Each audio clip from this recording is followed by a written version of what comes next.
to know. And now we are getting into partisan politics. Go ahead and click away if you don't want to hear any of this. But did you know that President Jimmy Carter put solar panels on the White House? No, they were not photovoltaic panels, though those did exist at the time. They were instead solar water heating panels. Those are still common today in sunny climates. They're effectively just boxes with black pipes zigging and zagging back and forth, and solar radiation heats the water inside the pipes for free and without using any electricity or fuel. Carter did this to promote the idea of alternative sources of energy, something that was very much on our mind during the energy crisis of the 1970s. And then, in 1986, President Ronald Reagan took them down. Supposedly, the White House was getting its roof resurfaced, so they were taken off, which is understandable. But what's less understandable is that he never bothered to put them back. Now, President Carter was a Democrat, and President Reagan was a Republican. And in the years since, there has been a repeating pattern where Democratic administrations attempt to usher in new energy technologies to free us from endless extraction, and then Republican administrations swiftly undo that. We just went through this when President Biden signed the Inflation Reduction Act, a weirdly named piece of legislation which included a lot of spending for renewable energy and electrification investment in this country to make panels and batteries here. Investments that I hope by now you understand were to lower our costs in the future, improve our national security, and make our lives better. But then President Trump got into power and told his Republican Congress critters to repeal that law almost immediately. Except no, that's not actually what happened. President Trump signed some executive orders which froze much of the funding, bypassing the very structure of our Constitution, which explicitly gives Congress the power of the purse.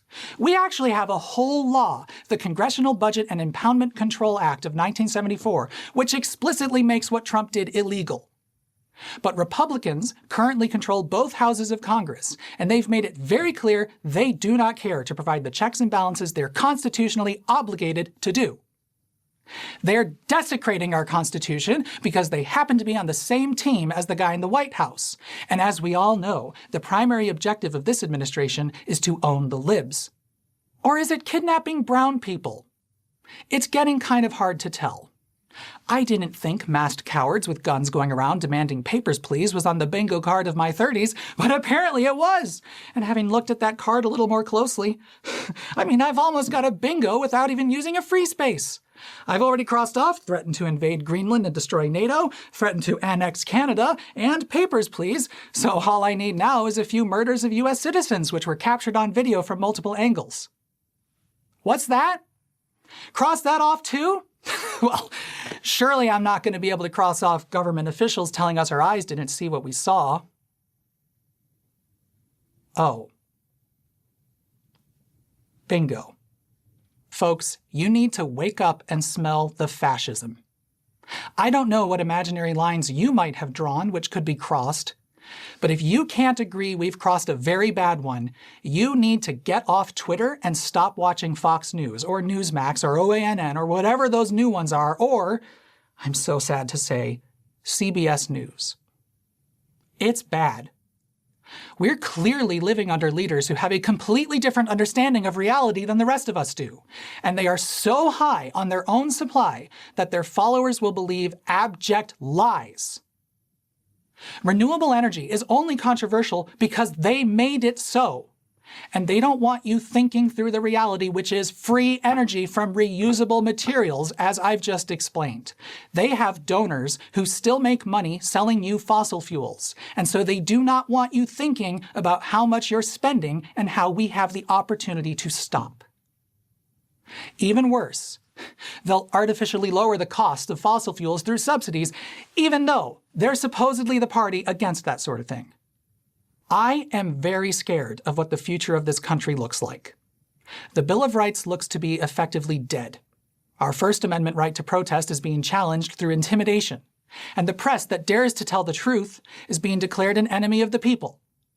Our Fourth Amendment right to be free of unreasonable searches and seizures is being gleefully violated, and nobody seems to care. Even the Second Amendment might as well be lost. Our government used the fact that Alex Preddy, a legal firearm holder with a concealed carry permit, had a gun on him to justify his murder. So do we have a right to bear arms or not? Sure doesn't seem like it. If you're upset that a tech creator like myself is suddenly being explicit about politics, then you're not paying enough attention and are part of the problem. I should not have to do this. I never thought I'd be making a video where I said, hey guys, remember that whole Constitution thing? I figured our leaders would always uphold it, but they're clearly not. The document does not enforce itself, and so it is up to us. We had a revolution in 1776 to escape the tyranny of British rule, and the Declaration of Independence describes what's going on right now with distressing clarity. Let me quote it for you.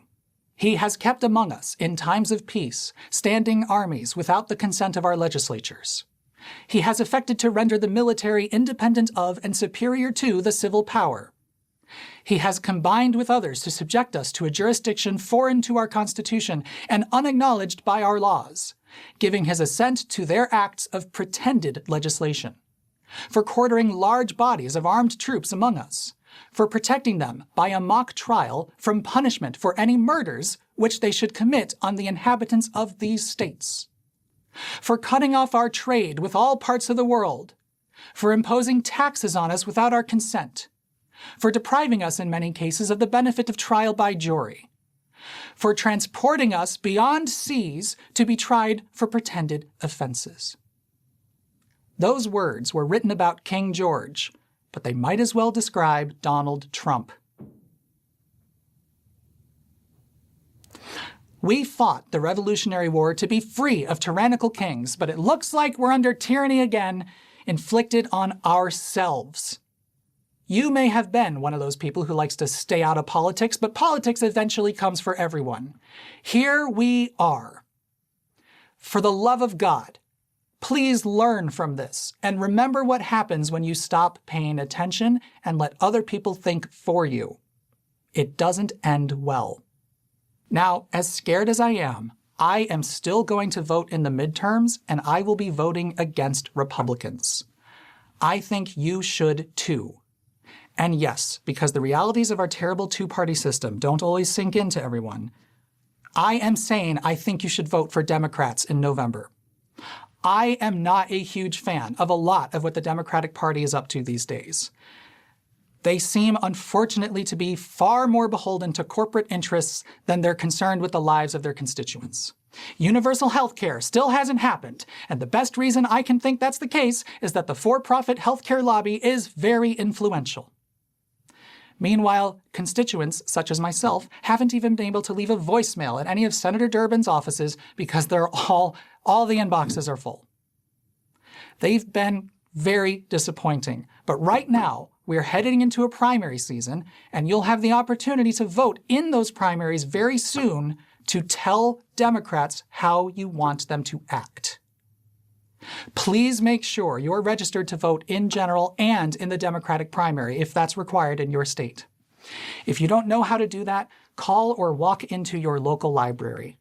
The people there have the same mission I do, to share knowledge and be helpful, and they'll guide you.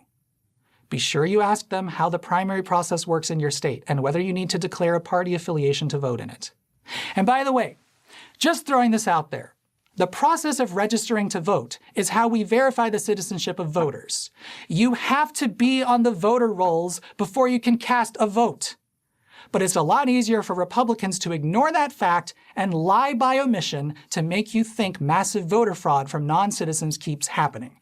They lie all the time, and people need to stop listening to them. This isn't just normal politicians always lie stuff. This is active propaganda designed to make you distrustful of your fellow human beings. It's disgusting and shameful. How did we get to a place where the president can say other countries pay for tariffs and literally nobody cares that he's lying? He's counting on his base not understanding that you can't just charge someone extra money when you buy something from them, because that's just not how trade works. Hell, that's not even how commerce works. I can't walk into Menards and demand they pay me to buy their products. But the only people who were willing to say that plainly were independent journalists and freaking YouTubers. The stalwarts of the press just kept writing headlines as if reality was up for debate, and they still haven't cut that shit out. It is terrifying how nobody is interested in holding anyone accountable for anything these days. But while I am terrified, I am also increasingly hopeful. The people of Minnesota are demonstrating what we have to do. We have to care for each other. Don't wait for someone to lend a helping hand. Be that helping hand. Organizing networks are popping up everywhere because those of us who manage to grow up into adults who care about people other than ourselves are not going to stand by and let this illegitimate government run by petulant toddlers violate the Constitution and the very principles that make America great. My fellow Midwesterners in Minnesota have made me so proud.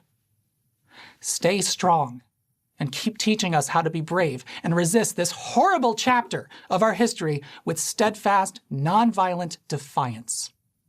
Immigration and Customs Enforcement is a lawless group of masked thugs terrorizing our cities and neighbors for daring to look not quite white. Anyone who has any understanding of history will know that it is happening here. And if you believe that to be true, then you should also believe that ICE must be abolished. And if that freaks you out, I'm going to guess you've been told the people who say that want completely open borders. Some people do, but most people simply took the poem on the Statue of Liberty as meaningful and think this country should open its arms wide and provide a legal pathway to immigration, just as our ancestors did on the storied Ellis Island. It is our decades-long inability to have true immigration reform occur which put us in this place, and what we're doing today to fix it is clearly wrong.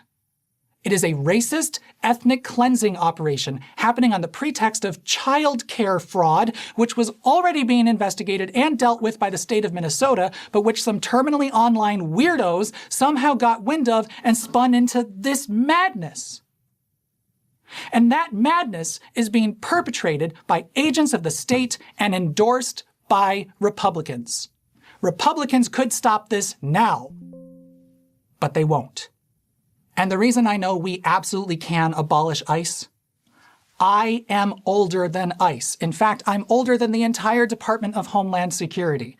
That agency was created post 9/11, and in retrospect, the folks who thought, Homeland Security sounds kind of ominous, were apparently correct.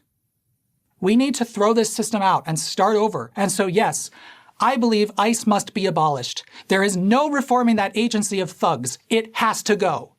And the lawless criminals hiding behind masks who are violating the Fourth Amendment day in and day out need to be prosecuted for each and every one of their crimes.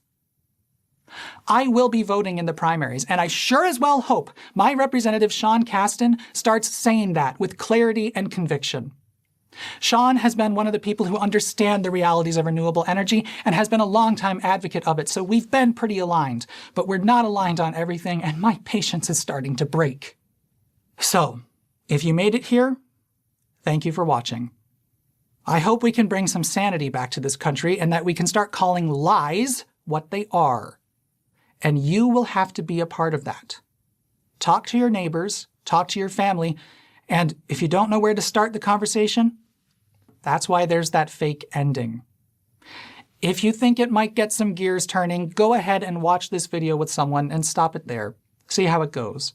And if you want to send it to someone with a link, there's an unlisted version of this video on my second channel, which actually stops at the fake ending. The link is in the description, and a card should be popping up now. I would pin a comment too, but I am not interested in knowing just what sort of replies that will get. I am all but certain it will be depressing. The future has always been in our collective hands, but we need to stop tolerating lies. We need to stop tolerating greed. And we need to stop tolerating politicians who care more about their corporate donors than they do their constituents. We need to care about our future more than we care about the price of eggs or the price of gas. And most importantly, we need to care for each other. There is a duty of care in everything we do, and that's the simplest way to put my personal politics. Start acting like you take that duty seriously. A free future depends on it. A future with liberty and justice for all.